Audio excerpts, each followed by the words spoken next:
오늘 말씀은 출애굽기 25장으로부터 27장까지와 시편 28편의 말씀을 중심으로 해서 내게 보인 양식대로 이런 제목으로 함께 몇 가지를 생각해 보죠. 출애굽기 25장에 들어와서 27장까지를 오늘 봤습니다만은 이번 주에 보게 될 31장까지의 내용을 전체적으로 한번 설명을 드릴게요.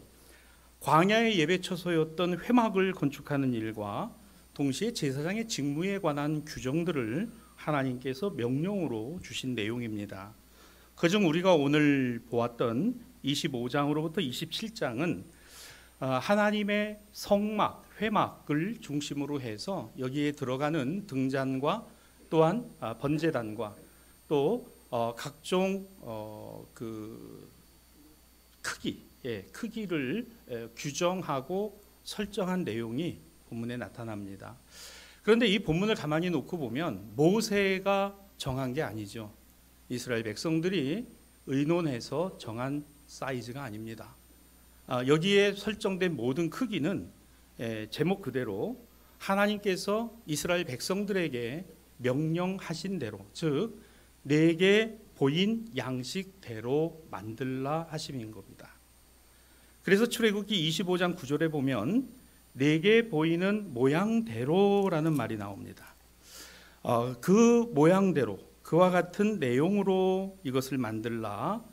그 장막뿐만 아니라 40절 내게 보인 양식대로, 그리고 26장 30절 산에서 보인 양식대로라는 말을 계속해서 하고 있는 것이죠. 애굽을 나왔습니다. 광야 여정이 시작이 돼요. 무엇을 할까? 여러분, 우리가 하나 전제해야 될 게 있어요. 애굽에서 하나님이 이스라엘 백성들을 왜 나오게 하셨습니까? 삶이 힘들어서요? 오히려 거기서 사는 게 더 좋을 수도 있었습니다. 노예라고는 합니다만 그들이 광야 나와 보니까 알았잖아요. 차라리 먹는 건 그때가 더 낫다. 그게 더 낫지 않았을까? 그런데 왜 하나님께서 저들을 나오게 했을까요? 젖과 꿀이 흐르는 땅 가봤나요? 그냥 말씀이 그런 거죠. 정탐꾼들은 갔죠. 가서 그들이 보고 내려왔을 때 보고는 다 달랐습니다. 여러분, 모세를 하나님께서 부르시고 모세에게 이 백성을 이끌어내게 하신 목적이 분명히 기록된 게 있죠. 예배입니다. 하나님을 예배하게 하기 위해서. 애굽은요, 애굽에서 예배하면 안 될까? 애굽에서 예배하는 것은 불가능한가요? 여러분, 우리가 집에서 기도합니다. 그런데 사실 교회 와서 기도하면 더 좋죠. 금식을 합니다. 그런데 집에서 금식하기는 참 쉽지 않습니다. 교회 와서 금식 기간에 내가 시간을 정해놓고 기도하면 그래도 좀 더 낫습니다. 애굽에서 하나님께 예배하는 게 어렵죠? 어렵습니다. 고센 땅에 살아간 그들 430년을 그렇게 내려올 때 그들에게는 하나님의 이름도 이제 가물가물했어요. 그래서일까요? 하나님은 모세에게 하나님, 제가 거기에 가서 뭐라고 말할까요? 하나님이 보냈다 해라. 어떤 하나님이요? 너희 조상의 하나님. 나 야훼는 스스로 있는 자다. 너 가서 그렇게 전해라. 여러분, 그만큼 희미해지기 시작했다는 겁니다. 그러면 애굽에서 건져내신 이유는 하나님의 백성이니까 하나님께 예배하기 위해서, 자신들의 삶의 신앙과 믿음의 인생의 정체성을 분명히 갖기 위해서라는 것이죠. 그래서 그 예배의 중심, 그 예배의 출애굽이었기 때문에 가장 먼저 만든 게 뭐예요? 회막인 겁니다. 이게 성막인 거예요. 텐트입니다. 텐트는 고정형이 아니에요. 전부 이동형입니다. 이동형으로 만들게 돼 있고요. 근데 이 사이즈를 보면요, 결코 작지 않아요. 그 다음에 여기에 들어간 재료들을 봅니다. 재료는 뭐죠? 조각목, 나무, 금, 은, 동. 거기다가 청색, 자색, 홍색. 즉 다시 말하면 인간이 인위적으로 만들 수 없는 색입니다. 이런 색을 염료로 입혀야 되는, 여러분, 이거 절대로 간단치 않습니다. 자, 이와 같은 것을 만들게 하셨어요. 하나님이 그것을 그들로 그렇게 하나님이 정하신 방식대로 만들게 하셨습니다. 이동형입니다. 여러분, 이거는 어느 수경지에 도착을 하면 가장 먼저 세워졌고 그 수경지에서 출발을 하려면 가장 먼저 거두어졌습니다. 그리고 여기에 나오는 그런 기밀과 기명들은요, 절대로 스크래치가 나거나 잃어버리면 안 됩니다. 굉장히 조심해서 다뤄야 하고, 또 그렇게 그들이 그 광야를 지나가야 했습니다. 결코 쉽지 않습니다. 어렵습니다. 그래서 그럴까요? 그냥 애굽이 더 낫던 것 같다. 애굽에서 사는 게 더 낫던 것 같다. 여러분, 저는 이렇게 생각합니다. 우리가 신앙생활을 하다 보면 그런 마음이 들 때도 있을 것 같아요. 내가 굳이 예수 믿고 살아가는 것이 필요할까? 그냥 조금 내가 생각하고 있는 대로 조금 유두리 있게 하는 것이 좀 낫지 않을까? 이런 생각이 들 때도 있습니다. 근데 우리가 그렇게 하기가 참 어려운 하나의 이유가 있어요. 바로 그것은 하나님의 말씀 때문에 그렇습니다. 오늘 이 성경에서는 출애굽기 24장 12절인데요. 이것 때문에 그래요. 하나님이 정하신 말씀, 결국 율법과 계명입니다. 이걸 친히 돌판에다 새겨 주셨다 그랬어요. 두 개의 돌판에다가 하나님이 이걸 새겨서 모세에게 주셨다는 겁니다. 그러니까 이 말씀은 모세가 해도 되고 안 해도 되는 게 아니라 하나님께서 주신 것이기 때문에 그것을 받아들여야 된다라는 것이죠. 여러분, 어떻게 보면 이게 쉽지 않다라는 것은요, 하나님의 말씀이 하나님에게서 제정되고 우리에게 주어졌을 때 이 율법과 계명을 성경은 끊임없이 율례라고 합니다.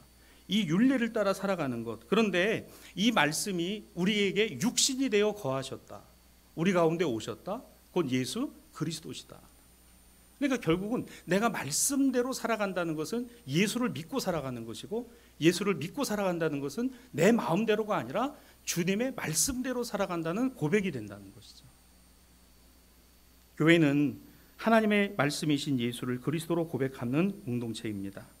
하나님의 은총에 대한 인간의 대답, 이 대답이 오전에 말씀드린 대로 예수 그리스도라는 정답이어야 합니다. 우리 인생의 해답도 예수님께 있습니다.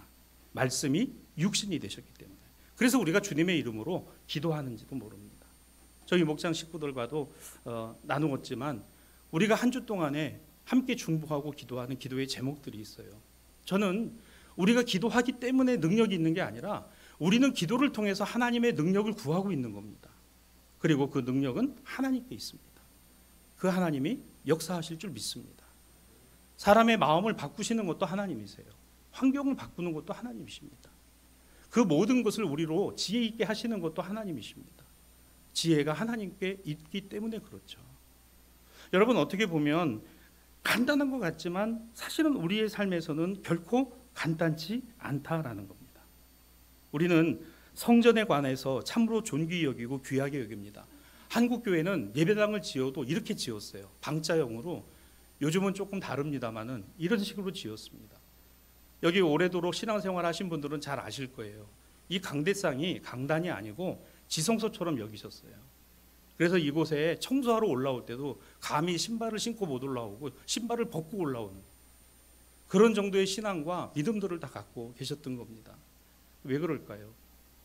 어떤 교회 목사님은 성막을 지어놓고 신자들에게 거기서 그거를 강의를 하고 그거를 보여주면서 그게 중요하다고 역설을 합니다. 성막이 중요한가요? 중요하죠. 더 중요한 게 있어요. 성막이 예표하고 있는 예수 그리스도십니다.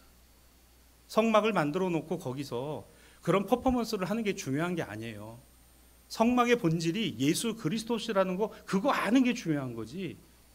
몇 천만 원을 들여서 그걸 만들어 놓고 거기서 그런 옷을 입고 그런 어떤 시츄에이션을 만들어낸다고 해서 믿음이 생기고 은혜가 생기는 거 아닙니다. 여러분, 적어도 우리는 예수님이 정답이다, 예수님이 구원이시다라고 하는 분명한 확신을 갖고 신앙생활을 한다는 겁니다. 우리의 방식대로 예수님을 믿는 거 아니죠. 하나님의 은혜로 믿는 겁니다. 사랑을 은혜로 주셨기 때문인 거죠.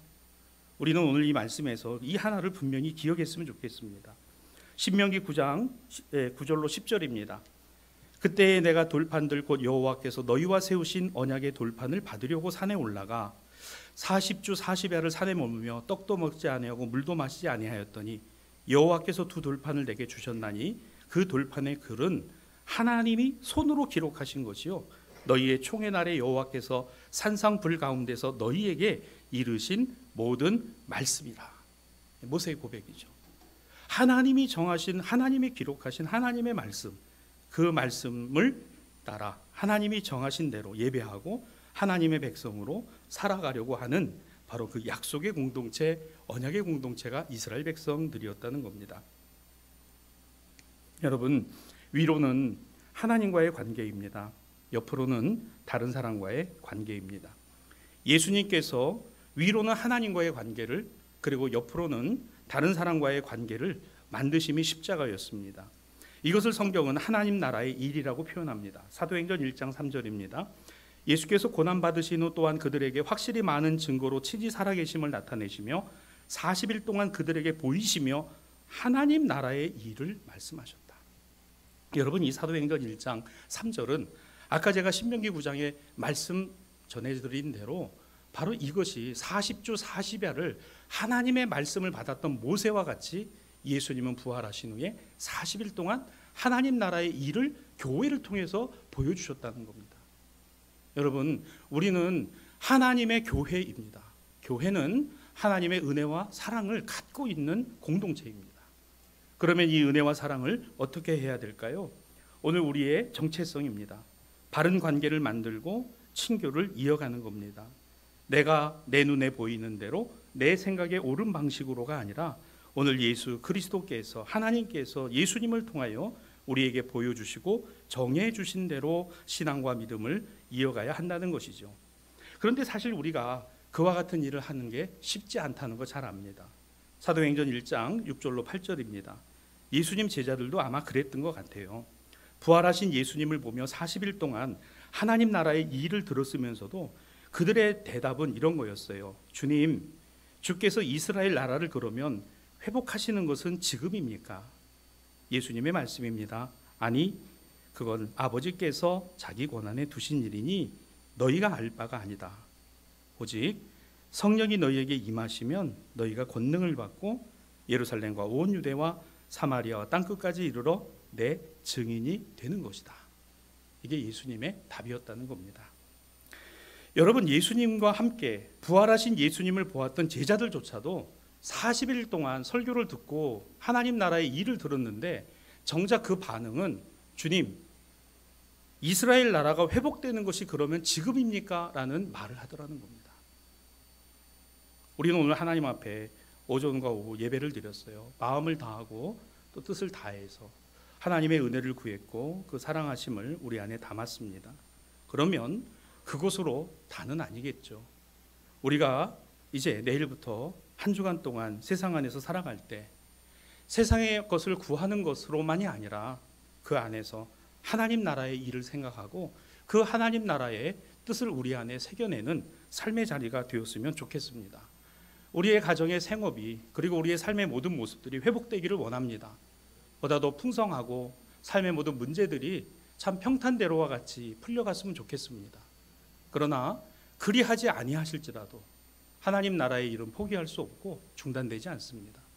영혼 구원의 일은 하나님이 이 땅에 이루고자 하시는 근본적인 목적입니다. 오늘 저와 여러분이 예수를 그리스도로 영접하고 그 예수님이 나의 삶의 주님이십니다 라고 고백하는 바로 그 순간부터 우리는 우리 안에 성전을 둔 것이죠. 바울이 우리에게 이렇게 얘기를 합니다. 너희 안에 성전이 있는 것을 너희가 알지 못하느냐. 무엇이 성전이겠습니까? 무엇이 회막이겠어요? 우리의 마음이 있는 곳에, 그 마음에 하나님이 계시고 그 주님이 살아계시면 그곳이 성전인 것이죠. 우리의 심령이 그와 같고 우리의 가정과 생업의 자리가 그와 같기를 바랍니다. 말씀을 마무리합니다. 오늘 말씀은 내게 보인 양식대로입니다. 신앙과 믿음에 지향하는 바는 세상에서 내가 이루고자 하는 방식은 아닙니다. 각자 자기 소견에 옳은 대로 하나님께 나아가는 것은 마치 하나님 없이 자신이 하나님 되는 것이죠. 나의 방식대로가 아니라 하나님의 방법대로, 이것이 바로 내게 보인 하나님의 양식입니다. 하나님 앞에서 하나님과 함께 정작 하나님 없이 살아가며 말로는 신앙과 믿음의 생활을 다 하는 것처럼 보입니다.